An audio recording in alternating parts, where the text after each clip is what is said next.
After the inauguration in 1993, the Clintons fired the White House Travel Office employees, allowing their wealthy Hollywood friends to take over the lucrative travel business. This led to investigations by the FBI, DOJ, GAO, Oversight Committee, and the Whitewater Independent Counsel. The Clintons claimed the firings were due to financial misdeeds, but the employees were cleared on all counts. Hillary Clinton allegedly played a central role in the firings, yet in her sworn testimony, she claimed she was not involved. The independent counsel found this to be factually inaccurate and that she made factually false statements. The Clintons were forced to remove their friends and reinstate the previous employees. Vince Foster, the longtime friend and companion of Hillary Clinton, was significantly involved in several Clinton scandals. Due to the strange circumstances surrounding his death in 1993, an investigation ensued. Before the police arrived, Clinton staffers illegally removed boxes of documents on Whitewater and presumably Travelgate and other sensitive issues. President Clinton put his wife in charge of the most expensive program in the country. There was a national outrage that the unelected, unqualified First Lady was going to design America's healthcare system. In a 1993 interview, Hillary Clinton admitted, "I am not an expert on healthcare. I'm not somebody who has studied it." Hillary Clinton kept the Presidential Task Force on National Healthcare Reform shrouded in such secrecy that a federal judge threatened to hold the administration in contempt. 2 years later, the healthcare plan was a 1,342-page nightmare, including gatekeepers, health alliances, purchasing cooperatives, new and higher taxes, and restrictions on choosing doctors. Physicians, hospitals, large and small businesses, insurance companies, Democrats, Republicans, and the general public rejected the program, and it failed disastrously.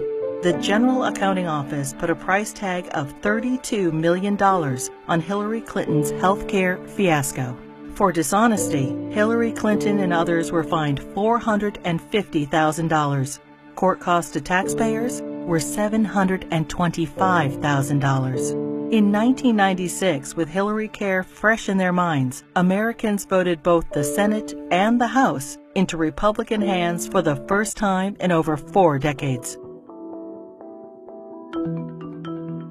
In 1994, President Clinton's Attorney General Janet Reno initiated an investigation focusing on fraud accusations against the Clintons regarding their real estate venture Whitewater Development Corporation, co-owned with their friends Jim and Susan McDougal. Hillary Clinton was the central figure, and the probe revealed pervasive conflicts of interest between the Rose Law Firm, where Hillary Clinton was partner, and its client, Madison Guarantee, owned by Clinton business partner Jim McDougal.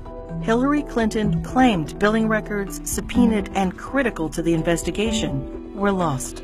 It is presumed they were stolen from Vince Foster's office the night he died. 19 months later, following the Clintons' acquittal, many of the missing records reappeared in the Clintons' residence. As they were covered with Hillary Clinton's fingerprints, she fell under suspicion of obstruction of justice. Their business partner Susan McDougal refused to testify against the Clintons, assuring they were not charged. Susan McDougal went to prison for her silence, but was pardoned by President Clinton. 15 Clinton associates were convicted of 40 federal crimes related to Whitewater.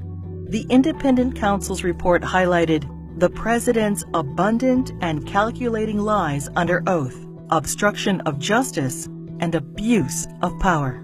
During this case, many other alleged abuses were uncovered. The 4.5-year expanded investigation cost taxpayers $145 million.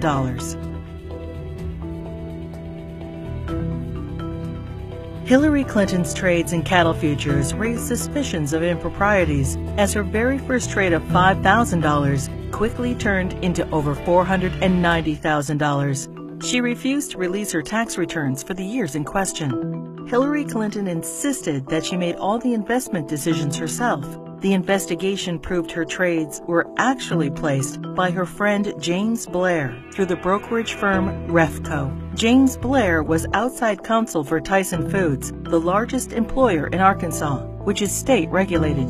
The perception was Mrs. Clinton received preferential treatment and incredible financial returns as a way to garner favor with her husband, then governor of Arkansas. Refco was investigated and paid the largest fines in the history of the exchange.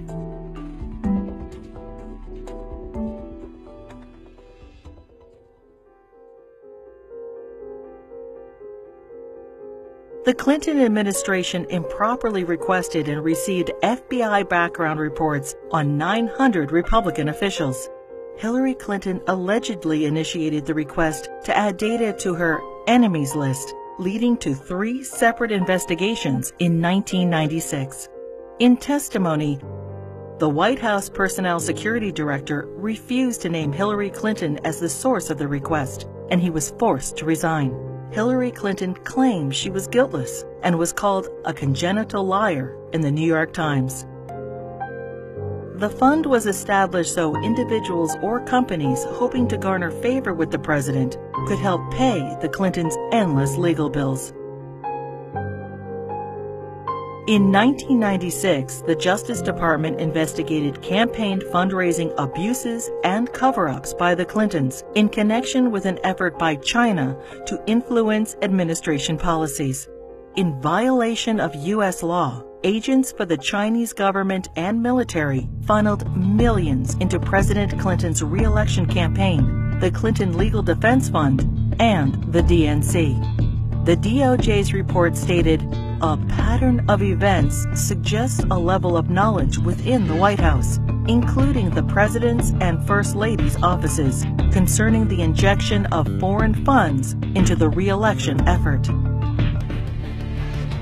The Clintons were accused of using the IRS to harass their enemies, including Republican politicians, the White House Travel Office, the NRA, Judicial Watch, the Heritage Foundation, and other conservative organizations.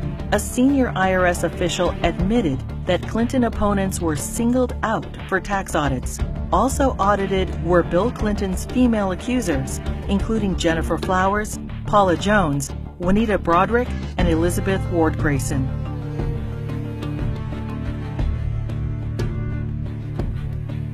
As he was leaving office in January 2001, President Clinton pardoned 450 people for crimes ranging from cocaine trafficking to kidnapping and terrorism. Several pardons personally benefited Hillary Clinton and were investigated for direct ties to her New York Senate bid. Mark Rich, a billionaire fugitive, owed the government over $160 million and was charged with tax evasion, wire fraud, racketeering, and trading with Iran. Rich's ex-wife, Denise Rich, a close friend of the Clintons, donated over $600,000 to the Clinton Presidential Library just prior to the pardon. Mrs. Rich also gave $14,000 to the Clinton Legal Defense Fund and $135,000 to Hillary Clinton's Senate campaign. The New Square Four were elders of a Republican voting Hasidic community convicted of defrauding the government of millions of dollars. Candidate Clinton met with their Grand Rabbi. Hillary Clinton received their votes, and the New Square Four received their pardons. Hillary Clinton claimed, "I did not play any role whatsoever in the pardons." Hillary Clinton's brother, lawyer Hugh Rodham, charged high fees to use his family influence to obtain presidential pardons. Carlos Vignali, a Los Angeles drug lord, paid Rodham over $500,000, and his sentence for cocaine trafficking was commuted. Almond Braswell, a scam artist, paid Rodham over $250,000 and was pardoned for defrauding senior citizens of millions of dollars. Fighting for Puerto Rican independence, the FALN exploded 138 bombs in New York City, Chicago, and Puerto Rico. During a 10-year reign of terror, 13 innocent people were killed and over 80 were maimed.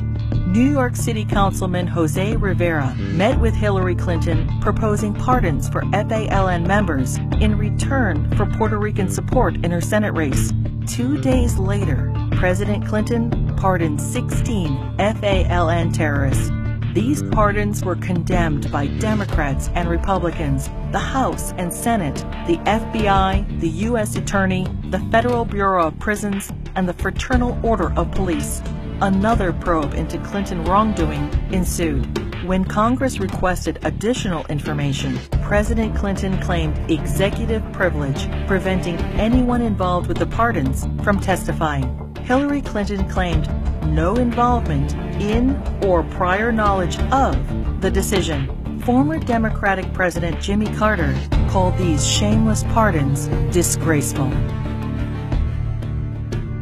The largest political fundraiser in U.S. history became the largest election fraud in history. In the year 2000, the fundraiser for Hillary Clinton's New York Senate race was attended by 1,300 people, including the Hollywood elite and the Democratic leadership. In violation of federal election statutes, an individual, Peter Paul, financed the entire event. Peter Paul was also a convicted cocaine trafficker. In violation, Hillary Clinton was involved with the solicitation of funds and the coordination of the gala. In violation, Hillary Clinton requested in writing an additional $150,000 from Peter Paul in untraceable securities. The Clinton campaign's filings with the Federal Elections Committee stated the event only cost $500,000. The actual price tag was $1.5 million. Senator Clinton was fined over $50,000 for purposely underreporting the cost of the event. In another campaign finance fraud, Hillary Clinton ignored FBI warnings and accepted over $900,000 from scam artist and felon Norman Suh. Hillary Clinton's Senate tenure was undistinguished. In 7 years, she introduced only 3 minor bills which became law, including the naming of a post office. She helped secure millions in federal assistance for a New York developer. Ethics questions arose when the businessman donated over $120,000 to the Clinton Foundation. Senator Clinton did not support English as the official language of the United States government, and she enthusiastically voted for the Iraq War resolution. Hillary Clinton ignored Senate rules and reporting requirements for the hiring of staff and non-paid fellows, breaking the Senate Code of Official Conduct and hiding multiple conflicts of interest. She was investigated by the Senate Select Committee on Ethics.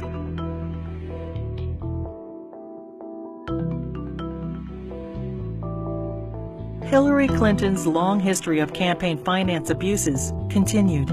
Jeffrey Thompson and other fundraising bundlers for her failed 2008 presidential campaign pled guilty to conspiracy and campaign finance law violations.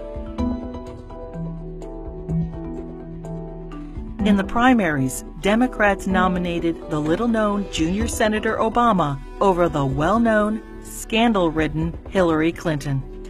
In 2009, President Obama nominated Hillary Clinton as Secretary of State. In 2014, the State Department spokesperson was asked to identify one tangible achievement from Hillary Clinton's 4 years as Secretary of State. She responded, "I am certain those who were here at the time, who worked hard on that effort, could point out one."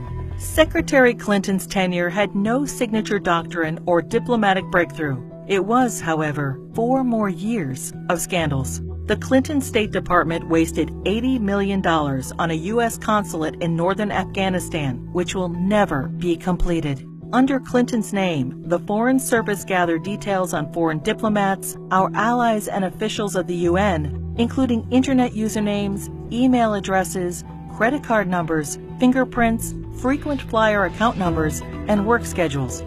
The Clinton State Department lost approximately $6 billion due to improper filing of contracts. The FBI, CIA, and the DOJ requested that Boko Haram be designated as a terrorist group so the agencies could pursue them. Secretary Clinton declined, and the group continued its reign of terror. including the kidnapping of 300 schoolgirls in Nigeria. A special investigator for the State Department claims probes into illegal acts by the Diplomatic Security Service and ambassadors were influenced, manipulated, or simply called off under Hillary Clinton. These include sexual assaults by State Department security officials in Beirut, endemic engagement of prostitutes by Hillary Clinton's security detail, drug use by State Department contractors in Baghdad, solicitation of child male prostitutes by U.S. ambassador to Belgium. Secretary Clinton's spokesperson claimed Hillary Clinton had no knowledge of any of the scandals in her State Department. "We learned of it from the media and don't know anything beyond what's been reported."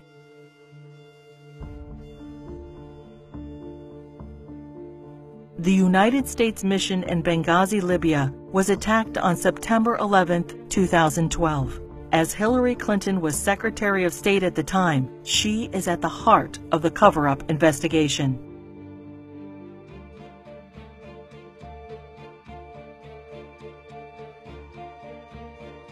When she finally testified to Congress 4 months after the attack, she famously stated, "The fact is we had 4 dead Americans. Was it because of a protest? Or was it because guys out for a walk one night who decided they'd go kill some Americans? What difference at this point does it make?" Hillary Clinton testified that she submitted all documents requested by Congress. 20 months later, and only through a Freedom of Information Act request, 41 new documents were released, including changes to Ambassador Susan Rice's talking points. More documents are still being withheld.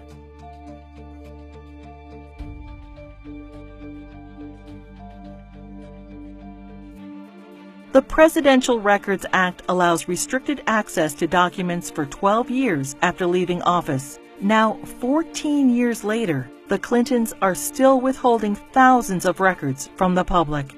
Over 300 Freedom of Information Act requests have been ignored, suggesting more damaging revelations about the Clintons. It is difficult to separate the Clintons' personal and political financial ventures from those of the Clinton Foundation. The New York Times expose on the Clinton Foundation details moral and fiscal chaos, shameless fundraising, and calls it mired in conflicts of interest. Run by old Clinton friends, it has been grossly mismanaged and, despite enormous donations, ran multi-million-dollar deficits.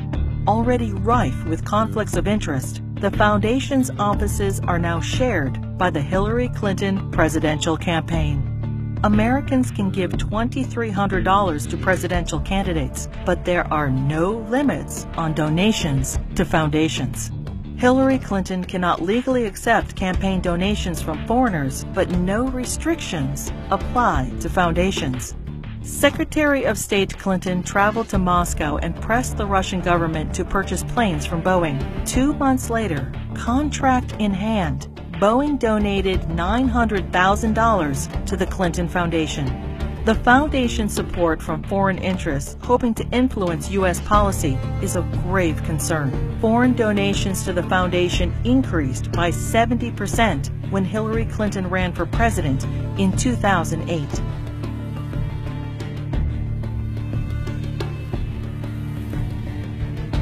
Saudi Arabia has financed terrorists, has an abysmal women's rights record, and punishes homosexuality by death. And yet, the Kingdom of Saudi Arabia is one of the largest supporters of the Clinton Foundation. In a Clinton co-presidency, every large donation could raise suspicions of improprieties or influence peddling and lead to non-stop investigations.